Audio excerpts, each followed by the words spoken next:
मुंबईत आंदोलनाच्या परवानगीसाठी जरांगे आणि ओबीसी समाजाचंही पत्र। आझाद मैदानातील ओबीसी आंदोलनासाठी परवानगीचा अर्ज आधीच दाखल झाल्याचं मंगेश ससाणे यांनी म्हटले। मनोज जरांगेंनीही 29 ऑगस्टला आझाद मैदानाची मागणी केल्यानंतर मंगेश ससाणेंची माहिती। मुंबईतील आझाद मैदानावरून आता ओबीसी आणि मराठा वाद पेटण्याची शक्यता आहे। 29 ऑगस्ट पासून मनोज जरांगे आरक्षणासाठी पुन्हा एकदा आंदोलन करणार आहेत।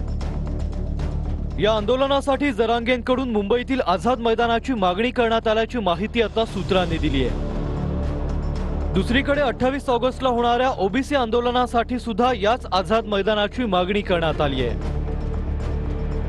ओबीसी आंदोलनासाठी मैदान मिळावं म्हणून 12 ऑगस्टलाच अर्ज केल्याचा दावा ओबीसी नेते मंगेश ससाणे यांनी केलाय। जिथे ओबीसी जाईल तिथंच या जरांगेने यायचं।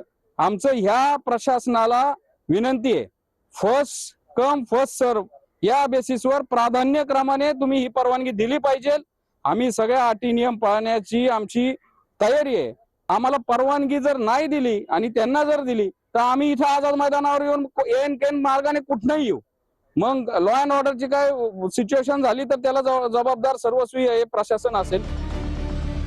दोन्ही बाजूने अर्ज आल्यामुळे आता प्रशासन काय निर्णय घेणार हे आता महत्त्वाचं ठरेल।